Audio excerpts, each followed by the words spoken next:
In the sweeping, sun-baked landscapes of the American West, the word maverick carries a story as enduring as the wind that whispers through the mesquite trees.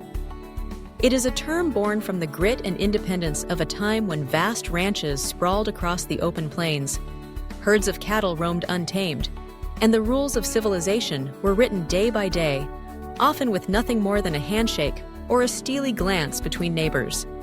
In this world, a man's word and his herd were his fortune, and every brand burned into a hide was both a mark of ownership and a badge of honor. But there was one man, Samuel Maverick, whose choice not to brand his cattle would echo far beyond the boundaries of his own ranch. Samuel Maverick was a land baron, lawyer, and politician who settled in Texas in the early 19th century. Unlike his neighbors, Maverick did not see the need to mark his cattle. Some say it was because he saw branding as cruel. Others suggest he was simply too busy with his many endeavors to bother with it. Whatever his reasons, his unbranded cattle soon became well known throughout the region. Any stray cattle found without a brand were called mavericks, and that name stuck, not just to his own livestock, but to any unbranded animal found wandering the open range. As time passed, the word maverick took on a life of its own. It came to mean more than just a stray cow.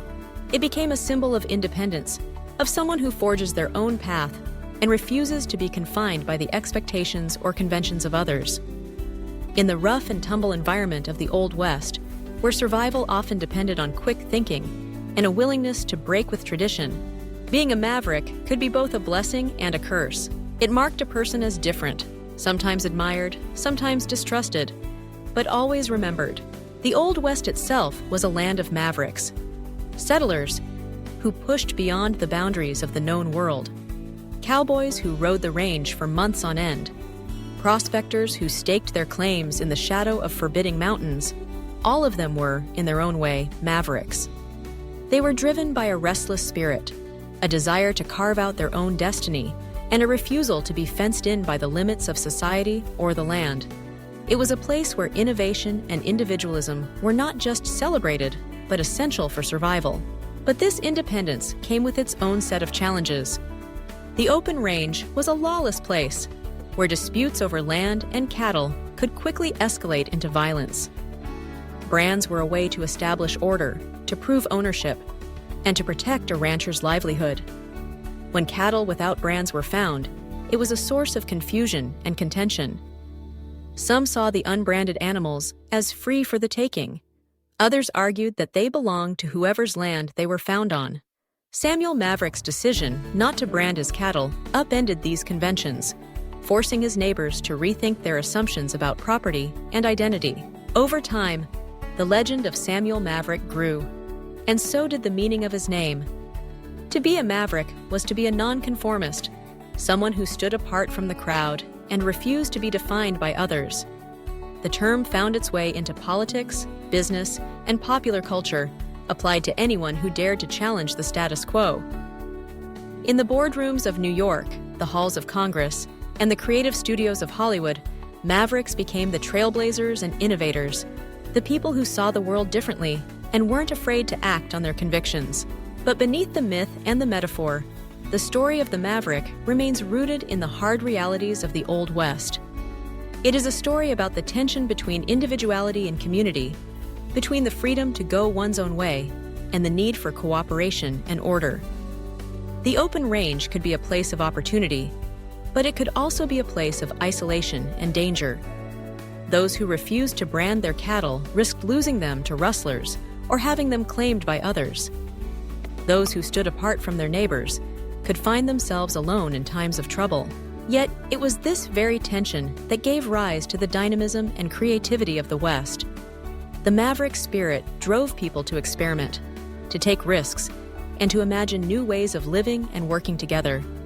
It was a spirit that valued courage, curiosity, and a willingness to question old assumptions.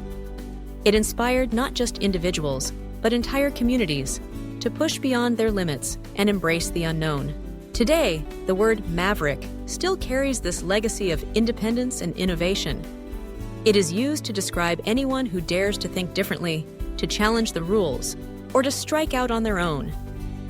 It is a reminder of the power of the individual to shape the world, and of the importance of standing up for one's beliefs, even when it means going against the grain. But it is also a reminder of the complexity of freedom. The story of Samuel Maverick and his unbranded cattle is not just a tale of rebelliousness. It is a story about the interplay between self-reliance and responsibility, between the urge to be different and the need to belong. In the vast, untamed country of the Old West, every maverick had to find their own balance between these competing forces. As the sun sets over the Texas plains, casting long shadows across the land, the legend of the maverick endures. It is etched into the history of the West, woven into the fabric of American identity, and alive in the hearts of all those who choose to follow their own path.